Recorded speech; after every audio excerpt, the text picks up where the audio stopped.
Alors, Bezrat Hashem, les Chok Israël de ce matin, le lundi, Parashat Shemot, Shabbat 105b, l'Unishmat, Shemuel, Baralia, Vegam Aisha, Rahma Melul, Akorea Bechamato. Alors, on va expliquer une petite introduction avant d'arriver à la Gemara. Vous savez qu'on a expliqué plusieurs fois que les lois de Shabbat s'apprennent du Mishkan. Le Mishkan, c'est tabernacle, celui que Moshe Rabbeinu a construit dans le désert, et il y avait 39 travaux principaux quand ils construisaient le Mishkan ou entretenir le Mishkan. De ces 39 travaux sont découlées les lois de Shabbat. Ces 39 ont été faits en semaine, interdit de faire le Shabbat, malgré que c'est le Mishkan, quelque chose qui est très important. Alors la Torah dit, ou si vous, dans vos demeures, vous ne ferez pas ce travaux. Un des travaux qui a été fait dans le Mishkan, c'est déchirer. Pourquoi on va déchirer quelque chose? Alors voilà que la Gemara nous explique comment on déchirait dans le Mishkan. Le Mishkan était fait en poteaux de bois, Atzeh Shittim. Mais le Mishkan était couvert par des peaux de gazelle, teinturées en rouge. Et il y avait une cour. Et la cour était clôturée avec des peaux de gazelle teinturées en rouge. Okay? Maintenant, quand ils voyageaient dans le désert, des fois il y avait des vers, des petits vers de terre, qui montaient sur le pot d'animaux, la clôture, et elle faisait des trous. Elle mangeait la peau. Elle faisait des trous. C'est normal. C'est quelque chose, c'est l'usure. C'est l'usure. Maintenant, il fallait réparer cela. Tu peux pas laisser comme ça un mur avec un trou. Alors chez toi, qu'est-ce que tu fais? Tu emmènes un peu de plâtre et tu fermes. Okay? Mais dans un pot, comment on arrange ça? Ou dans un tissu, comment on arrange ça? Si tu vas le coudre, si tu vas rien que le coudre, ça va être moche.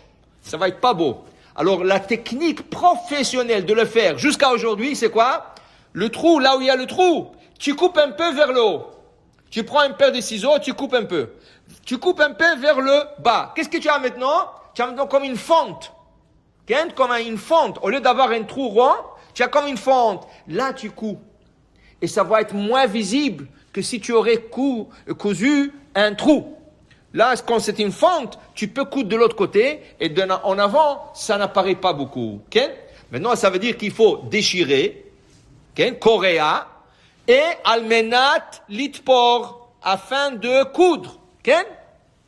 Alors la Gemara va nous parler ce matin. Maintenant, on va étudier la Gemara. Akorea bechamato. Quelqu'un qui s'est énervé avec son fils, avec sa femme ou avec un ami. Qu'est-ce qu'il a fait? Il a déchiré sa chemise. Il s'est énervé, il a déchiré sa chemise. Chayav. Il est responsable pour ça. Ou par exemple, la Gemara dit Akorea be'evlo. Has v'shalom. Il vient d'apprendre Shabbat une mauvaise nouvelle. Un proche à lui est décédé. Alors il a fait la kriya. Normalement la kriya tu le fais juste avant l'enterrement. Mais lui il a été tellement triste par la nouvelle, il a déchiré son habit. Mais c'était Shabbat. Chayav. Alors maintenant regardez. Normalement, on a dit que pourquoi on déchirait dans le Mishkan? Afin de coudre. Mais ici est-ce qu'il va coudre? Non, c'est interdit. C'est interdit de coudre. À moins que c'est un frère ou une sœur, là il peut le recoudre, appeler la Shiva s'il veut. Mais pour un parent, tu couds jamais. Alors pourquoi Hayav? Pourquoi Hayav? Parce que quand on déchire, ça s'appelle mekalkel. Ça s'appelle destruction. Tu as déchiré, tu as détruit quelque chose.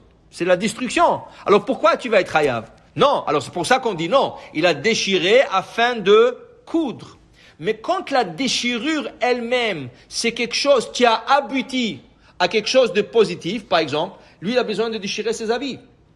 Et la déchirure, la kriya, c'est une mitzvah. Donc, malgré qu'il ne va pas le coudre, il a accompli quelque chose. Tu comprends? Quand tu déchires et tu veux faire peur à quelqu'un, tu as abouti quelque chose parce que tu lui as fait peur. Dit la Gemara, Akorea b'chamato ve'al bevlo al meto chayav ve'af al pi shemechalel et ha-shabbat yatsa yedei kriya. Et il a fait ça pendant Shabbat, comment il peut faire ça? Il dit yatsa. Il n'a pas besoin de déchirer une deuxième fois à côté au cimetière quand ils vont l'enterrer. Mais non, la halakha dit, la Gemara, j'avance quelques lignes en bas, la halakha dit, Tanya Rabbi Shimon ben Azar Omer, Aomed alamet beshat itziat neshama chayav likroa. Si tu es à côté d'un juif, tu connais pas, mais tu sais 100% que c'est un juif, et le gars est mourant, et il décède devant toi, tu dois déchirer ta chemise.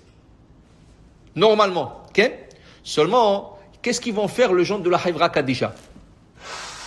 Eux, ils font que ça. Ils vont d'un hôpital à l'autre, d'une place à l'autre, pour assister avec les gens mourants. Okay? Quoi? Chaque fois qu'il assiste à un décès, il va déchirer la chemise. Il lui faut un magasin de chemises. Okay? Alors, il y a des personnes qui voudront pas déchirer la chemise. Tu vois, le moderne, qu'est-ce qu'ils font? Les gens modernes, ils vont au salon funéraire. Non, ne déchirez pas la chemise, la cravate. C'est ta mère, c'est ton père. Tu peux pas donner une chemise pour ta mère et ton père. Tellement, ils t'ont tellement donné toute la vie. Alors, une chemise pour déchirer pour eux, c'est tellement cher à tes yeux. Okay? Il y a des gens qui sont pas normaux, on va dire, parce qu'ils comprennent pas l'importance. Si c'est ta mère et ton père, ton frère, ta sœur, quelque chose comme ça, tu as besoin de déchirer. Normalement, tu as besoin de déchirer même ta jaquette. Même ta chemise, même ton tricot de peau, il y en a qui pensent même le talit, il faut le déchirer. Okay? Seulement la halakha, elle était un peu plus souple que le gens déchirent rien que la chemise. Tu comprends? Mais pour te dire, normalement, tu aurais déchiré tous tes habits. Tous tes habits. Et si quelqu'un change pendant la shiva une chemise, parce que la chemise, faisait tellement chaud, il a tellement transpiré, il ne peut plus rester avec la chemise. Normalement, la chemise que tu portes, tu dois la porter 7 jours, sauf Shabbat. Okay? Mais elle s'est tellement remplie de transpiration, que tu n'as pas le choix. Tu pues, tu sens mauvais, tu veux pas, les gens viennent te visiter. Tu as le droit de la changer, mais tu as besoin de déchirer la deuxième. Tu comprends? Alors, la déchirure, c'est quelque chose, alors, Chachamim, ils ont dit, chaque juif, pourquoi? Les mazédomé, les sefer Torah chez Nisraf. Tu sais, quand tu vois un juif décédé, c'est comme un sefer Torah, Hezb Shalom, qui a été brûlé. Chaque âme juive, c'est un sefer Torah. Tu comprends? Alors c'est pour ça qu'on déchire. Quand tu vois un Sefer Torah brûlé comme ça, tu dois déchirer. Alors quand tu vois quelqu'un qui décède, tu dois déchirer. Mais Chachamim, ils ont assoupli sur des autres personnes, mais sur 7 proches de la personne, ils ont laissé quand même en vigueur la mitzvah de déchirure. Seulement, comme on a expliqué, la mitzvah, c'est rien que déchirer la chemise et pas pour le séfarad au moins. Les Ashkenazes déchirent le manteau, tout, mais au moins pour le séfarad. Baruch Adonai Le'olam. Amen ve amen.